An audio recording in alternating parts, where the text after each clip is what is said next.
Selamat pagi, shalom semuanya. Suara saya cukup jelas? Shalom Halo Pak, Pak Edi, terjelas. cukup Tadi jelas Pak. cukup jelas. Ya, Jelas, jelas Pak. ya. Oke, baik. Ya, saudara, minggu lalu kita sudah membahas tentang ya bagaimana kita penuh dengan Roh Kudus, ya, dan ketika kita penuh dengan Roh Kudus sepanjang hari, saudara, maka hidup kita dapat menjadi maksimal.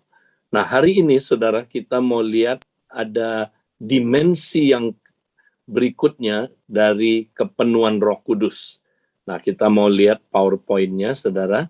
Kita bukan hanya secara pribadi perlu penuh Roh Kudus, tapi kita juga, saudara, perlu penuh Roh Kudus itu ya bersama-sama secara korporat.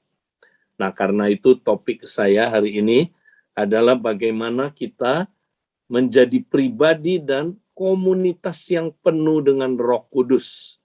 Nah, kita lihat ayatnya, saudara, di dalam Kisah Rasul pasal yang ke-11 berikutnya kita lihat. Jadi dikatakan di sini, karena Barnabas adalah orang baik, penuh dengan Roh Kudus dan iman, sejumlah orang dibawa kepada Tuhan. Nah, Barnabas ini pribadi yang penuh dengan Roh Kudus, saudara.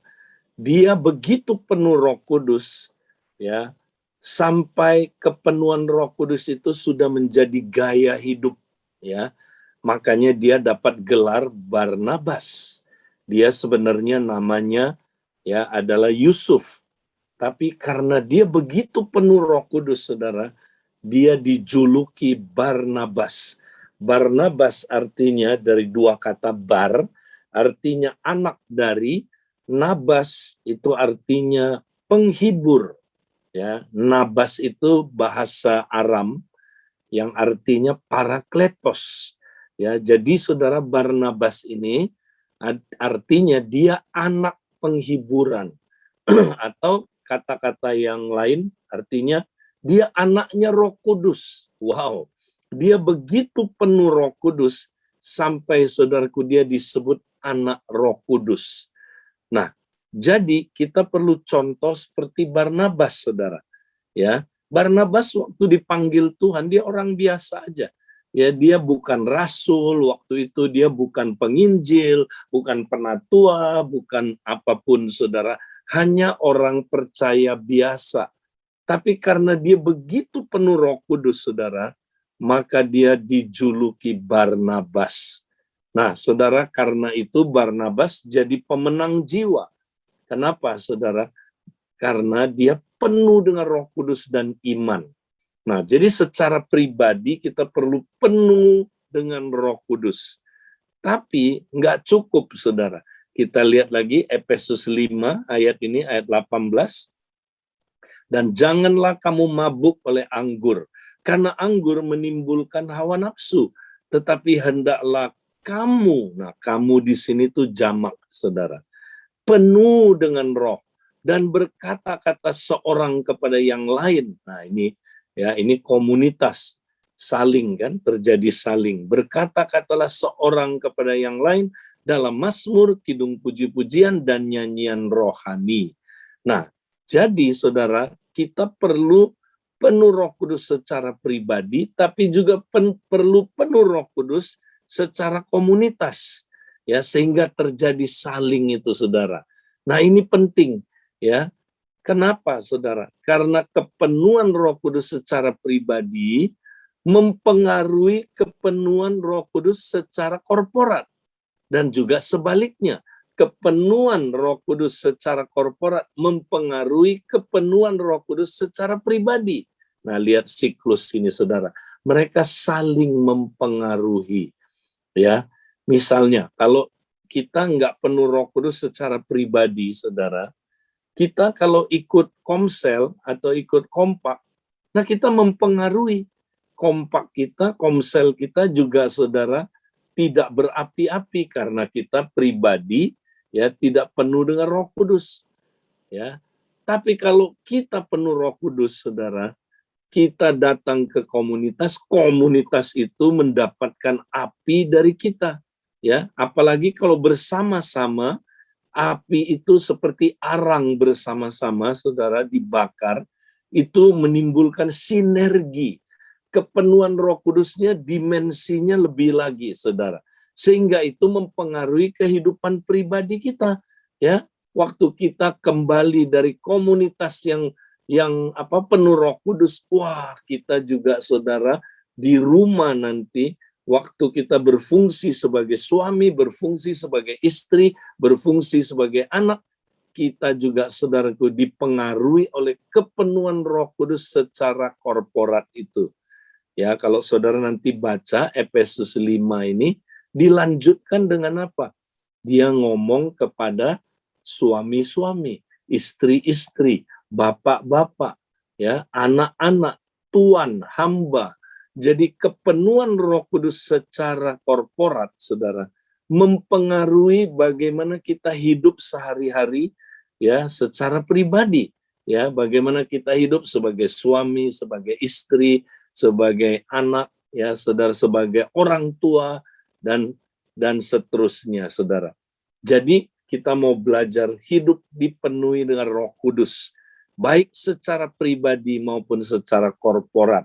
Nah, kita kembali mau ulang lagi, saudara. Bagaimana cara dipenuhi dengan Roh Kudus? Nah, kita mau ulang lagi supaya kita makin mendengar berkali-kali, makin nangkep, ya. Saya punya mentor namanya Ralph Neighbor, ya. Beliau bilang begini, saudara. It needs 6 to stick. Kamu perlu 6 kali baru nempel di otak kamu. 6 kali dengar, ya, baru bisa nempel, saudara. Baru menjadi pencerahan. Kalau dengar sekali aja, saudara, kita cenderung lupa. 2 kali kita belum ingat, ya, saudara, dengan baik, ya. Tapi kalau 3 kali, 4 kali, 5 kali, 6 kali, wah, terjadi perubahan paradigma, saudara. Nah, mari kita, saudara, belajar lagi apa itu, ya, dipenuhi dengan Roh Kudus. Nah, Efesus 5:18 bilang, dan janganlah kamu mabuk oleh anggur, karena anggur menimbulkan hawa nafsu, tapi hendaklah kamu penuh dengan Roh. Dan berkata-katalah seorang kepada yang lain dalam mazmur, kidung puji-pujian dan nyanyian rohani. Nah, saudara, Paulus membandingkan penuh Roh Kudus dengan mabuk oleh anggur. Nah, di sini ada persamaannya, ada kontrasnya. Persamaannya apa, saudara? Kalau orang mabuk anggur, dia dipenuhi sepenuhnya, dikuasai sepenuhnya oleh alkohol, betul? Nah, akibatnya, saudara, hidup dia, ya, pikirannya, perasaannya, perilakunya, perkataannya, ya, udah ngaco, saudara. Karena bukan dia lagi yang hidup, tapi, saudaraku, alkohol itu yang mempengaruhi dia, sehingga dia hidupnya, saudaraku, bukan dia lagi, tapi kekuatan alkohol itu yang menggerakkan hidupnya, saudara. Nah, sama juga kalau kita penuh Roh Kudus, anggur dari surga itu. Kalau kita dipengaruhi, dipenuhi dengan anggur dari surga, saudara, maka bukan kita lagi yang hidup, tapi Kristus yang hidup di dalam kita, saudara. Nah, itu persamaannya, saudara. Nah, kontrasnya apa? Kontrasnya gini, saudara. Ya, kalau kita penuh dengan alkohol, maka pikiran kita ngaco, perasaan kita ngaco, perilaku kita ngaco. Kemudian apalagi, saudara, kata-kata kita ngaco. Coba lihat gambar ini, saudara. Ya kan? Kalau orang mabuk oleh anggur, penuh alkohol, ngaco kan? Coba lihat, saudara, orang ini masa celupin kepalanya ke toilet. Ya kan? Ini perempuan cakep-cakep, saudaraku, ketika mabuk, ya tidurnya di atas kursi taman. Ada orang tidurnya di mana, saudara? Ya, tidurnya di atas got, ya, saudara, dan sebagainya. Nah, saudara, itu kalau orang dipenuhi dengan alkohol. Ya, saudara pernah dengar cerita, saudara? Nah, ini bukan di MTHS, ya, bukan. Nah, ada gereja yang pendetanya belum lahir baru, saudara. Majelisnya juga belum lahir baru. Suka mabuk, ya, saudara. Nah, satu kali, saudara, mereka ya kemudian berkompak. Jadi mereka juga ada kompaknya, saudara ya. Kumpul-kumpul lah pendeta sama majelis, bayangin saudara. Kumpul 2-3 orang, dipenuhi dengan ya anggur yang dari dunia ini, saudara ya. Mereka penuh alkohol, jadi ngaco, saudara. Ya, pikirannya ngaco, perasaannya ngaco, ya perilakunya jadi ngaco, ya ngomongnya juga ngaco. Terus abis itu, saudara, ya pendeta bilang sama majelis, kamu nanti kalau pulang tahu nggak alamat rumah? Iya Pak Pendeta, saya nggak tahu nih alamat rumah saya. Oh ya udah, saya anterin kamu, katanya ya. Pendeta anterin majelis, saudara. Ya, sampai di depan rumah majelis tanya lagi, Pak Pendeta, ya katanya lagi teller nih ya, nanti kalau pulang Pak Pendeta tahu nggak alamatnya?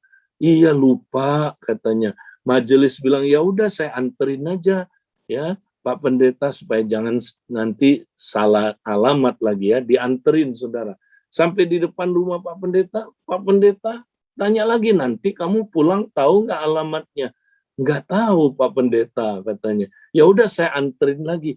Jadi mereka saling mengantar sampai pagi, saudaraku. Nah ini ya saudara, udah penuh dengan alkohol ya. Kalau saudara dulu gitu kan, ada yang sebagian nih ketawa-ketawa ini pasti dulu gitu ya. Nah, tapi ini nggak ada di MTHS, nggak ada ya, saudara-saudara. Nah ini orang kalau penuh anggur ngaco hidupnya, saudara. Nah kontrasnya, kalau kita penuh Roh Kudus, saudara, puji Tuhan, kalau kita dikendalikan oleh Roh Kudus, dipenuhi Roh Kudus, dipimpin oleh Roh Kudus, apa yang terjadi, saudara?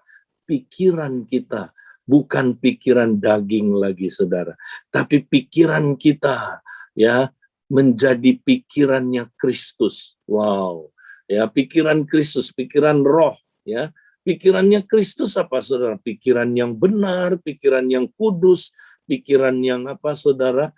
Sesuai dengan kehendak Tuhan. Ya, saudara. Nah, itu perasaan kita, perasaannya Kristus, perasaan Roh Kudus, saudaraku. Yaitu apa, saudara? Ya, damai, sejahtera, sukacita, ya di dalam Roh Kudus, saudaraku. Nah, itu saudara, ya pikiran kita, perasaan kita, ya perasaannya Roh Kudus. Wow, damai sejahtera yang tidak bisa kita dapat dari dunia ini. Ya Yesus bilang, damai yang aku berikan ya tidak seperti yang diberikan oleh dunia ini. Damai ini tidak bisa diambil daripadamu. Nah, itu saudara, kalau kita penuh Roh Kudus. Ya, kalau kita penuh Roh Kudus, apalagi saudara, ya perilaku kita ya pasti bukan lagi perilaku perbuatan-perbuatan daging, tapi perbuatan-perbuatan ya yang dari roh, buah roh. Apa itu? Kasih, ya sukacita, damai sejahtera, kebaikan, ya kemurahan, kelemah lembutan, ya panjang sabar. Wow, itu saudaraku, ya. Jadi saudara, kita menghasilkan buah roh. Apalagi saudara, kalau kita penuh dengan Roh Kudus, saudara, puji Tuhan, kata-kata kita di dalam ayat ini dikatakan kata-kata yang memuji, menyembah Tuhan. Ya, karena keluarlah mazmur, kidung puji-pujian, nyanyian rohani. Ya, wow, ini keren banget, saudara. Kalau kita penuh Roh Kudus, kata-kata kita, kata-kata syukur, pujian dan penyembahan. Ya, kata-kata kita bukan kata-kata yang menyakiti orang lain, melukai orang lain, tapi kata-kata yang membangun orang lain, yang menjadi berkat, saudaraku, buat orang lain. Wow, ya. Bukan hanya itu, saudara, kata-kata kita, ya, karena diurapi oleh Roh Kudus, keluarlah kata-kata, saudaraku, bahasa roh. Kiralah bakas sandara bakatakia, oh rabakata karabakas sanda.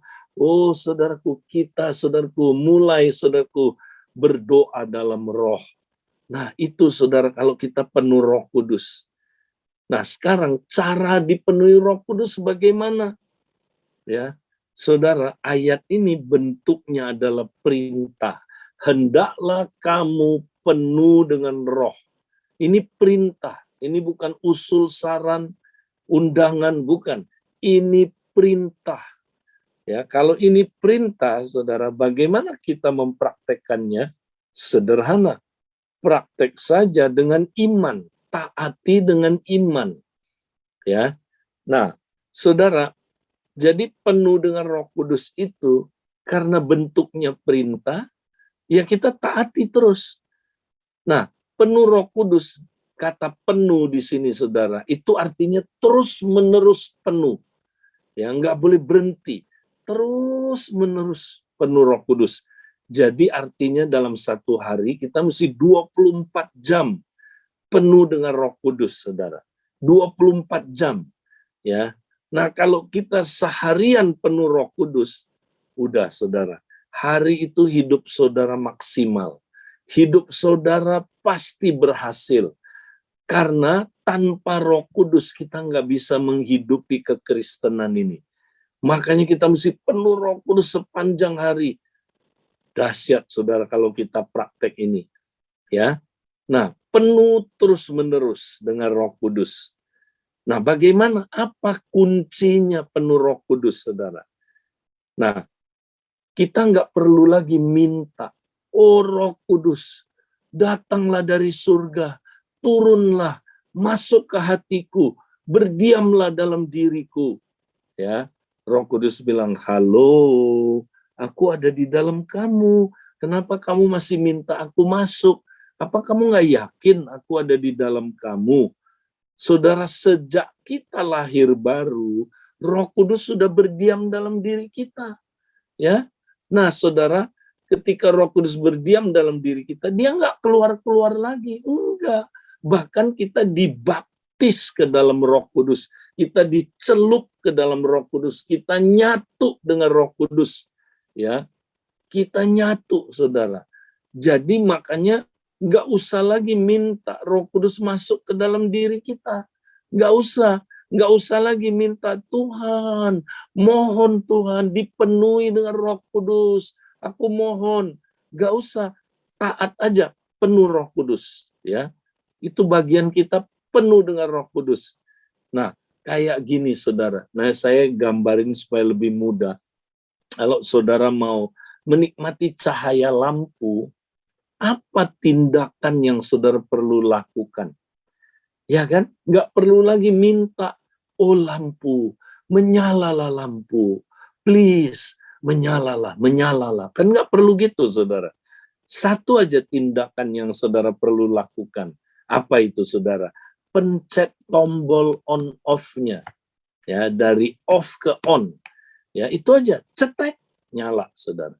Nah, sama. Ya, penuh Roh Kudus itu gitu, saudara. Sederhana kita satu tombol kita tekan, cetek, ya kita tekan itu sudah peng, dia langsung saudaraku bekerja penuh dengan roh, ya. Nah, apa tombolnya, saudara? Nah, ini yang kita mesti lihat tombolnya apa, ya. Nah, kita lihat ayat berikutnya, saudara. Next, ya. 1 Korintus 6. Nah, kita mesti tahu dulu apa dan apa, saudaraku, apa sih sebenarnya tubuh kita itu? Nah, ayat 19, Paulus bilang begini, saudara, atau tidak tahukah kamu bahwa tubuhmu adalah bait Roh Kudus yang diam di dalam kamu. Tuh, kamu sadar nggak, kata Paulus, roh tubuhmu itu baitnya Roh Kudus yang sudah diam di dalam kamu. Dia nggak keluar masuk, dia sudah berdiam. Nah, berdiam di sini, saudara, dia ya ada di rumahnya, itu dia artinya. Ya, yang kamu peroleh, Roh Kudus yang kamu peroleh dari Allah. Dan bahwa kamu bukan milik kamu sendiri, sebab kamu telah dibeli dan harganya telah lunas dibayar. Karena itu muliakanlah Allah di dalam tubuhmu. Jadi, saudara, sederhana sekali kalau kita mau penuh Roh Kudus. ya, kita mesti percaya tubuh kita ini baitnya Roh Kudus, ya. Nah, cuma Roh Kudus itu, saudaraku, dia gentle, lemah lembut, ya. Nah, dia mau saudara dengan kerelaan saudara sendiri menyerahkan tubuh saudara sebagai apa, saudaraku? Ya, sebagai persembahan, korban yang hidup, yang berkenan, ya, yang kudus, ya. Itulah, saudaraku, ibadahmu yang sejati. Jadi, saudara, kuncinya cuma satu aja, menyerahkan tubuh, ya. Menyerahkan tubuh sebagai korban yang hidup. Nah, menyerahkan tubuh ini, saudara, itulah ibadah sejati yang kita seringkali mengerti, saudara, ya. Nah, kita seringkali pikir, saudara, ibadah sejati itu seminggu sekali. Ya, oh, saya lagi ibadah ini. Ya, itu nggak salah, saudara, itu namanya celebration, ya. Tapi ini ibadah ini, saudara, adalah ibadah harian, saudara. Nah, kenapa, saudara? Karena, saudara, kalau kita lihat di dalam, saudaraku, firman Tuhan, ya. Nah, kita mau lihat, saudaraku, bahwa ibadah ini dilakukan, saudaraku, harus per hari. Coba kita lihat berikutnya. Nah, satu lagi, saudara, next, ya, nanti kita balik ke yang tadi. Nah, di dalam Keluaran 29, 38 sampai 39, saudara.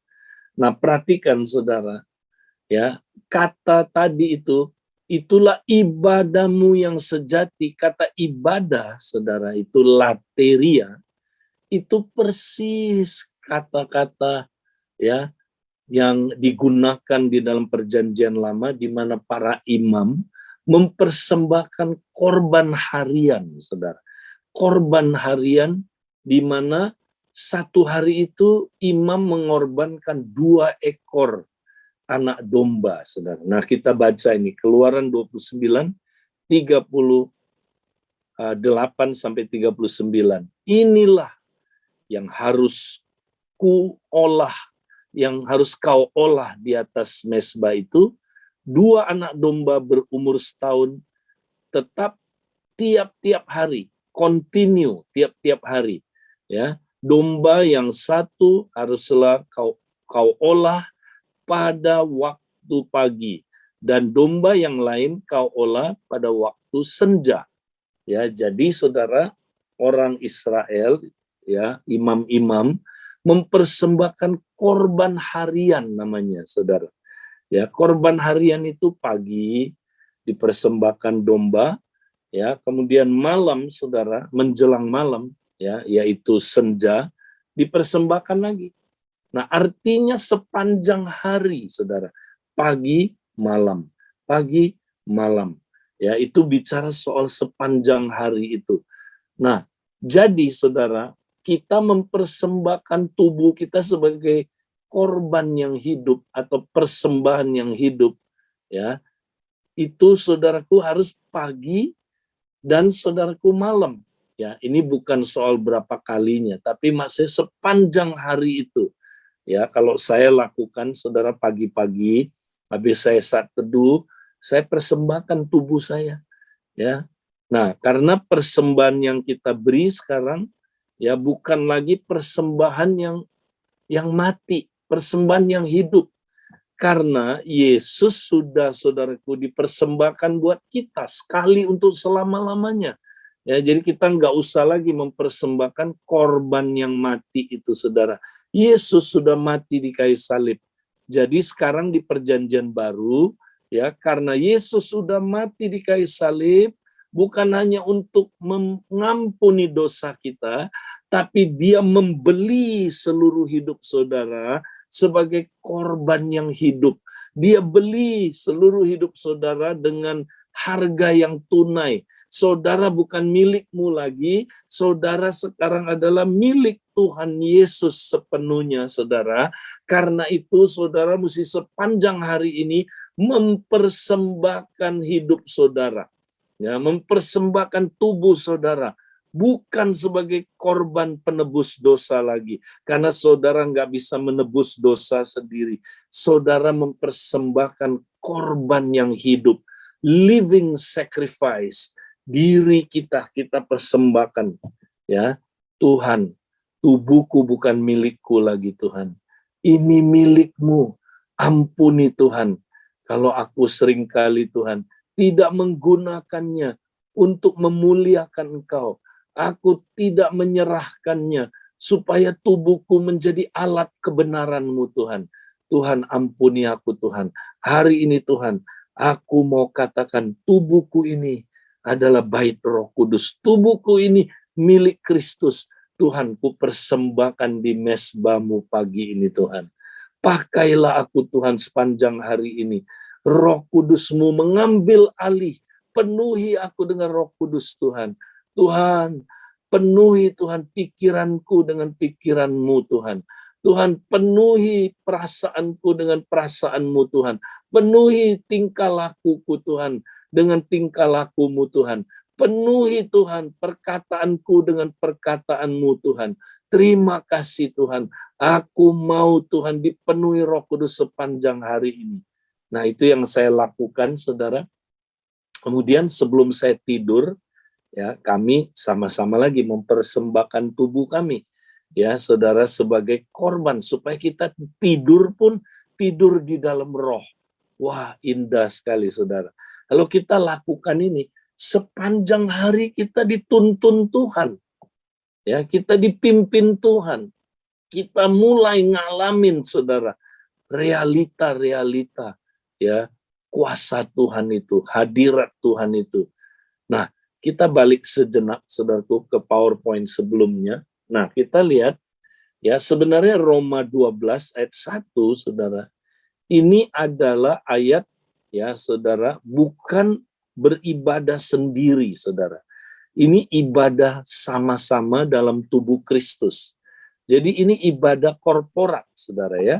Nah, kita lihat di sini dikatakan begini. Karena itu saya bacakan dari Alkitab Indonesia terjemahan, ya, firman Allah yang hidup.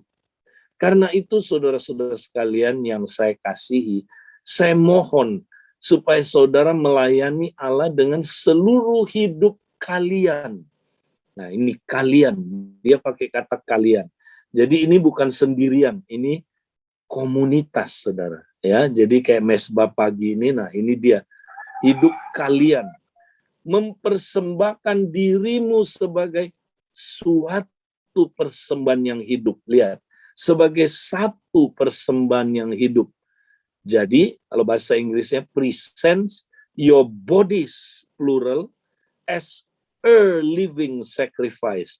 Persembahkanlah tubuh-tubuh kamu sebagai satu persembahan yang hidup. Jadi bukan banyak persembahan yang hidup, satu. Nah, lihat gambarnya, saudara. Ya, tubuh Kristus kan terdiri dari banyak tubuh-tubuh pribadi, kan?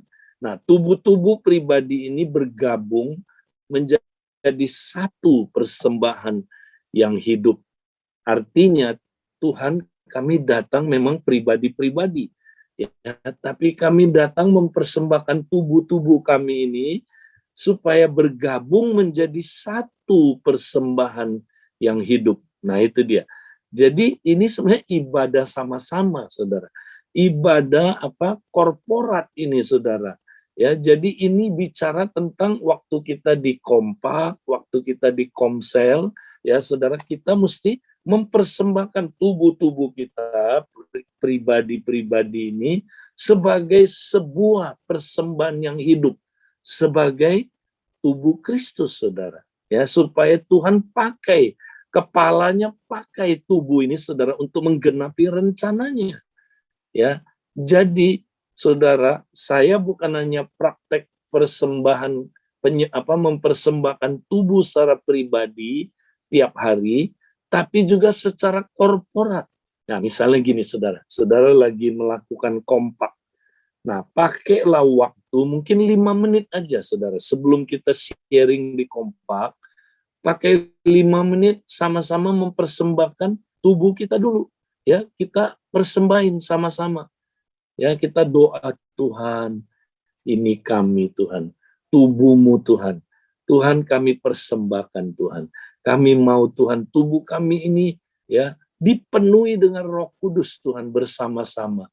Tuhan penuhi kami sekarang, pakai kami sebagai sebuah persembahan yang kudus, ya, yang hidup, yang kudus, yang berkenan kepada Engkau. Waktu kita ngomong gitu, saudara, Roh Kudus take over, dia ambil alih, ya, komunitas itu.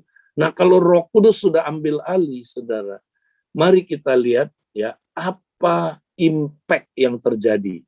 Ya, next, berikutnya dan berikutnya lagi, yang terakhir, PowerPoint yang terakhir. Ya, nah, saudara, kalau kita udah sama-sama mempersembahkan tubuh-tubuh kita sebagai satu persembahan yang kudus, ya, persembahan yang hidup, maka nanti Roh Kudus mulai memampukan kita, saudara, melakukan hal-hal yang kita tidak mampu dengan kekuatan kita. Ya, pertama, ya, kita kalau udah mempersembahkan tubuh kita pribadi maupun korporat, maka oleh Roh Kudus kita mampu menyadari hadirat Tuhan. Kita bisa berkoram deo sepanjang hari, saudara. Bahkan dalam komunitas itu, kita, saudaraku, menyadari kehadiran Tuhan. Saya dulu pikir, saudara, koram deo itu, ya, itu pakai kekuatan kita. Misalnya gini, kamu mesti sadar ya hadirat Tuhan 24 jam. Caranya gimana? Ya kamu latihan. Latihan. Ayo sekarang sadar. Sadar, iya ya, Tuhan ada di sini ya. Iya loh, Tuhan ada di sini loh. Tuhan itu hadir dalam hidupku. Ya, nanti 2-3 menit lagi ulang lagi.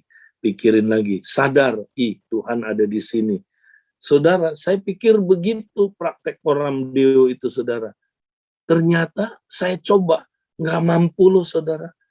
Karena ya untuk sadar akan hadirat Tuhan, itu bukan pekerjaan manusia, saudara. Itu pekerjaan Roh Kudus.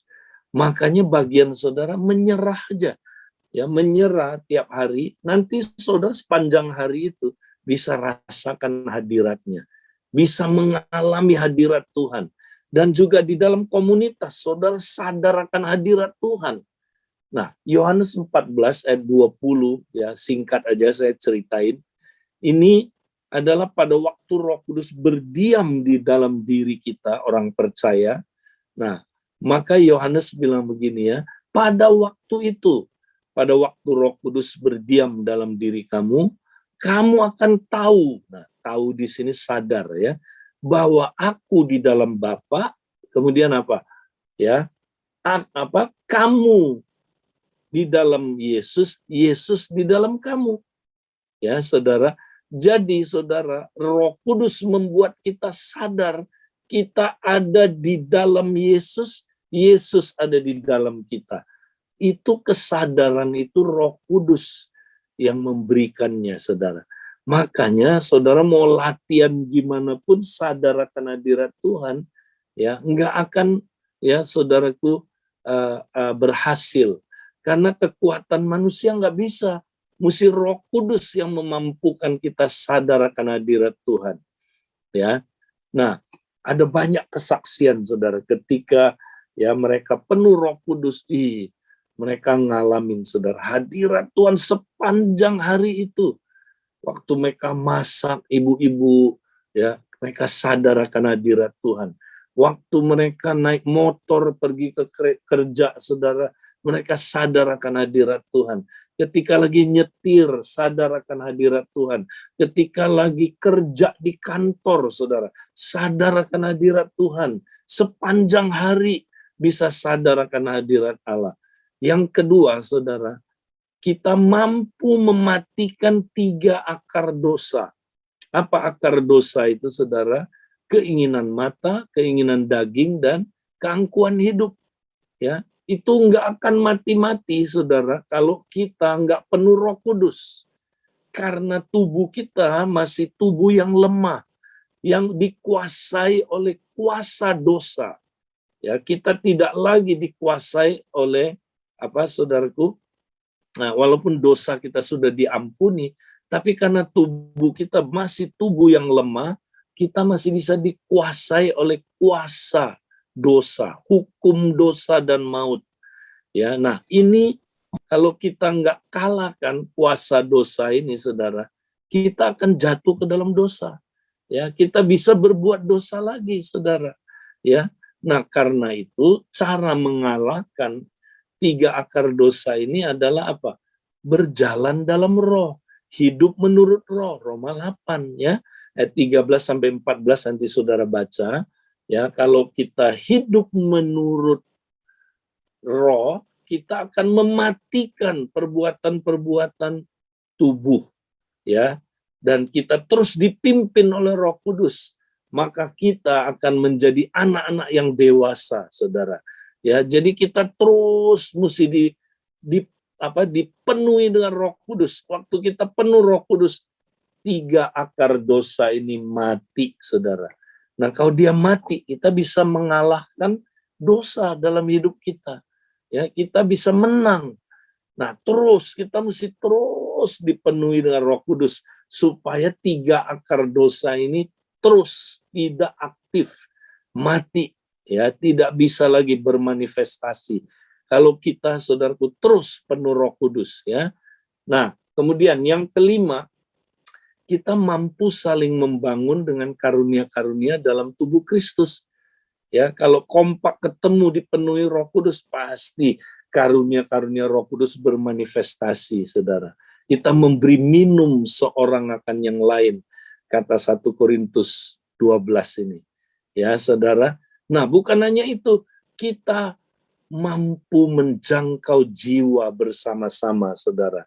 Ya, karena Kisah 1 ayat 8 bilang, kamu akan menerima kuasa untuk menjadi saksi Tuhan di Yerusalem, Yudea, Samaria, sampai ke ujung bumi.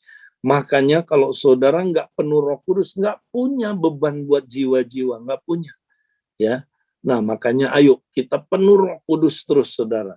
Sepanjang hari, nanti Roh Kudus yang bawa kita ketemu jiwa-jiwa, saudara. Benar, ya. Nah, saya kasih beberapa kesaksian. Ya, sebelum nanti mungkin kita bisa buka tanya jawab, saudara. Nah, saya keliling mesbah doa setelah beberapa minggu ini kita fokus penuh Roh Kudus. Aduh, kesaksian-kesaksiannya luar biasa, saudara. Ya, saya kasih contoh, ada seorang, dia nggak bisa kalahin marah, saudara. Dia kalau udah marah, dia nggak bisa, ya, menghandle kemarahan itu. Dia selalu meledak marah. Ya. Nah, apa yang terjadi waktu dia praktek penuh Roh Kudus? Ya, saya bilang kamu jangan lawan dosa, jangan. Kamu nggak mampu melawan dosa. Tugas kamu penuh Roh Kudus saja. Nanti kalau kamu penuh Roh Kudus sendiri akan menolong kamu mematikan perbuatan-perbuatan daging.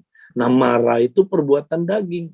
Oh gitu ya, Kak, ya? Iya, kamu penuh Roh Kudus saja. Nanti kamu pasti bisa mengalahkan kemarahan itu. Benar, saudara, dia praktek penuh Roh Kudus. Nah, ingat kalau kita penuh Roh Kudus, saudara, langsung dibawa Tuhan ke padang gurun. Diuji, dicobai oleh pencobaan-pencobaan, saudara. Ya, nah dia diuji, saudara. Dirangsang, dipicu untuk marah lagi.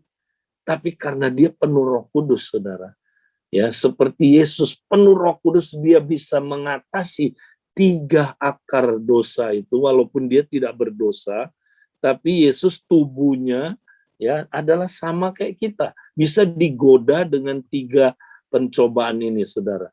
Nah, apa yang terjadi, saudara? Dia praktekin, dia penuh Roh Kudus. Benar loh, saudara. Dia bisa tidak marah, saudara. Dia tidak meledak hari itu. Dia menang, dia sampai sukacita sekali. Aduh, saya dulu coba lawan kemarahan pakai kekuatan saya, enggak beres-beres. Ternyata mesti mengandalkan Roh Kudus, saudara. Wow. Kemudian bahkan Roh Kudus, saudara, tolong orang-orang yang tiap hari bergantung sama dia sampai urusan kecil-kecil, saudara. Ya, Roh Kudus itu, saudaraku, mengajar. Ya, ada yang saudara Ya, dia udah telat, dia cepet-cepet mau pergi ke kantor, tiba-tiba baru jalan keluar dari rumahnya. Roh Kudus bilang, balik. Ada apa Tuhan? Ya, dia balik. Tuhan bilang, pintu belum dikunci. Waduh, untung saudara, kalau enggak saudara, rumahnya bisa dimasukin pencuri, perampok. Ya, saudara. Nah, juga saudara ada seorang di kantor, saudara. Ya, dia penuh Roh Kudus terus sambil kerja. Nah, dia bilang, saya paling nggak kuat kalau menghadapi ini, tekanan dari pemimpin.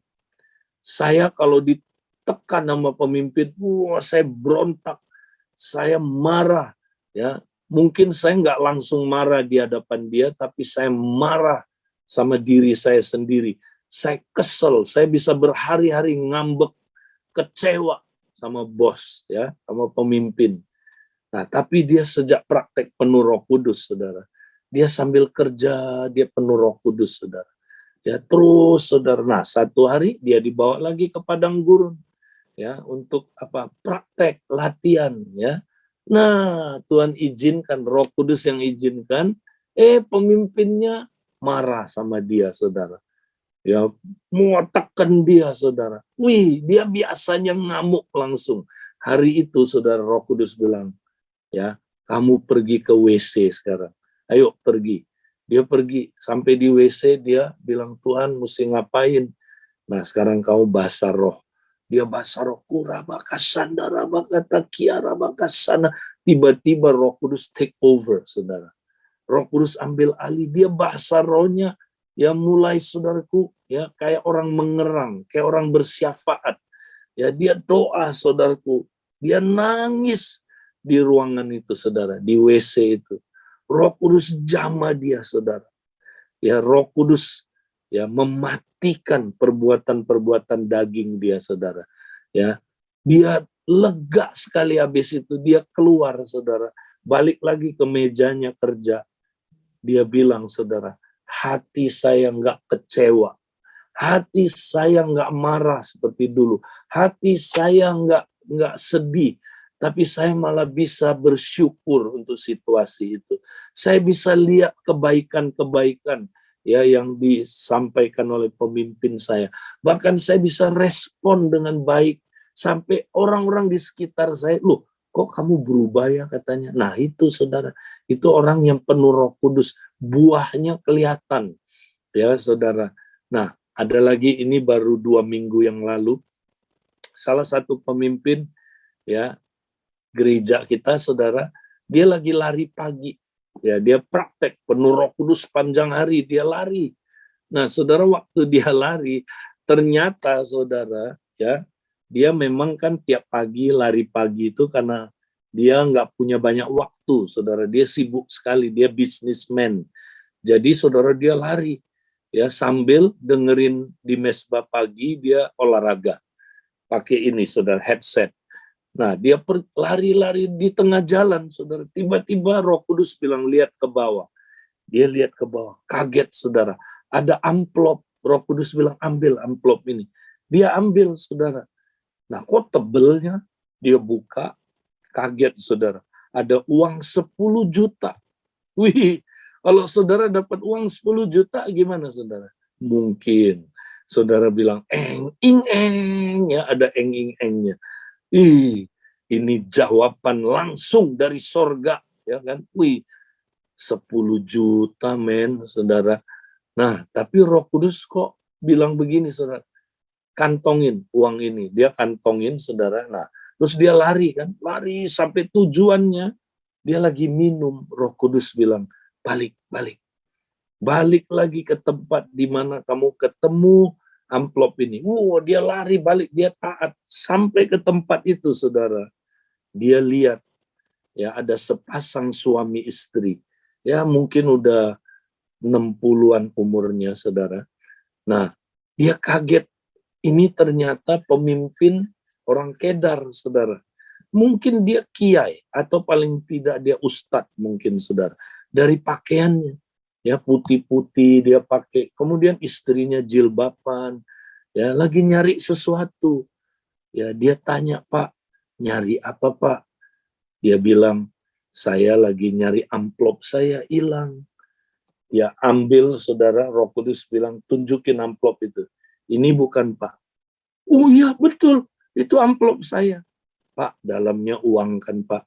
10 juta kan. Iya, ini Pak. Tuhan suruh saya kembaliin uang ini. Ya, nah ini milik Bapak. Coba hitung, 10 juta hilang nggak? Nggak. Ya, itu persis 10 juta, Pak. Saya nggak ambil 1 sen pun. Saudara tahu nggak? 2 orang ini, suami istri, nangis terseduh-seduh. Nangis, saudaraku. Ya, dan saya percaya, saudara, Roh Kudus yang tunjukin orang ini, ya, supaya melakukan ya perbuatan yang saudaraku luar biasa dilakukan oleh saudara kita ini. Ada maksud Tuhan. Saya yakin dia adalah orang damai sebenarnya, saudara. Dia orang damai. Nah, saudara, saya yakin satu hari kelak orang ini, saudara, akan jadi orang yang percaya. Dan dia bukan jadi orang percaya aja, dia jadi, saudaraku, ya pemimpin ya Kristen yang akan memenangkan banyak jiwa-jiwa. Dia orang damai, ya. Nah, lihat saudara, kalau kita penuh Roh Kudus yang bawa kita ketemu jiwa-jiwa untuk kita mendemonstrasikan kuasa Allah, ya. Puji Tuhan. Mari saudaraku, ya kita sama-sama ya mau mengakhiri, saudaraku, mesbah doa kita ini. Nah, kita berdoa, saya serahkan mungkin siapa yang akan tutup dalam doa. Nah, kalau saudara masih mau stay, ya 15 menit lagi, kita ada tanya jawab, silakan. Saya serahkan dulu kepada Pak Darwin, silakan.